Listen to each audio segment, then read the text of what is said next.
Thank you, Mr. Speaker. House Bill 239 is a measure that will make our communities and our constituents safer. The bill ensures that people who use peace officer powers, those who make arrests and traffic stops and respond to crime scenes, are trained law enforcement personnel. Some people may not realize it, but constables can do all of those things, even though they've never received 1 hour of law enforcement training. These elected office holders often carry a gun and a badge and exercise the same power as a state trooper, a sheriff's deputy, or a city police officer. The key distinction is that we require police officers, state troopers, and deputies in this state to go through extensive training. A 20-week course of the Department of Criminal Justice training covers patrol procedures, defensive tactics, criminal law, tactical response, traffic investigations, and many other topics an officer needs to know to protect and serve.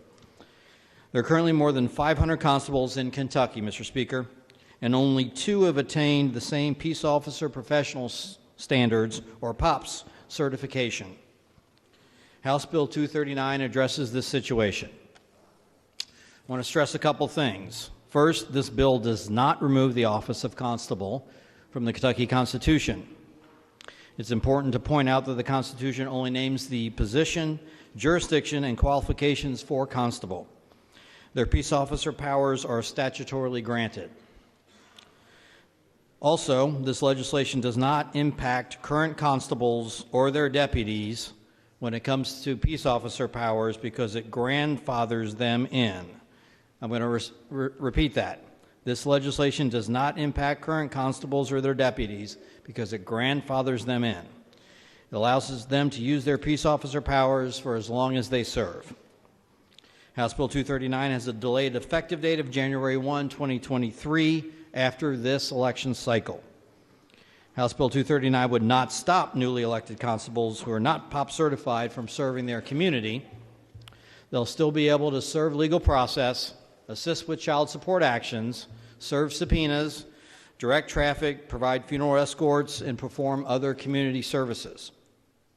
House Bill 239 ensures that a constable who has not been through the same training and certification process that we, the legislature, expect of other law enforcement officers cannot infringe on another person's civil liberties, cannot make a traffic stop, make an arrest, or file criminal charges.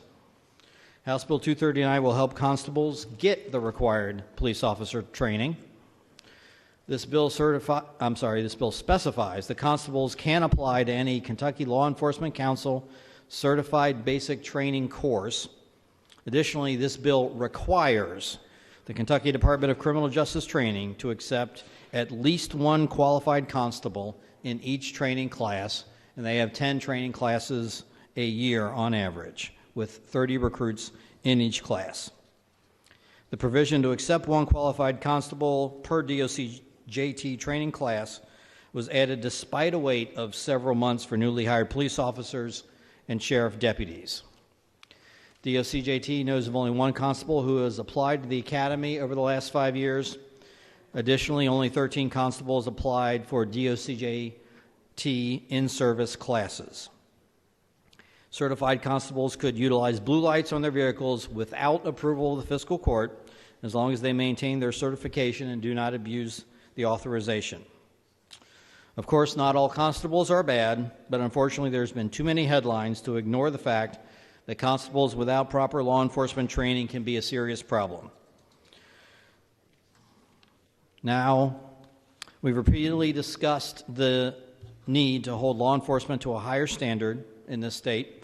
We've passed laws to do just that, including House Bill 191 in 2019 and Senate Bill 80 last session. We now have a man convicted of trafficking in a controlled substance running for constable in Campbell County because the former governor pardoned him. And that's why we need to move this bill soon.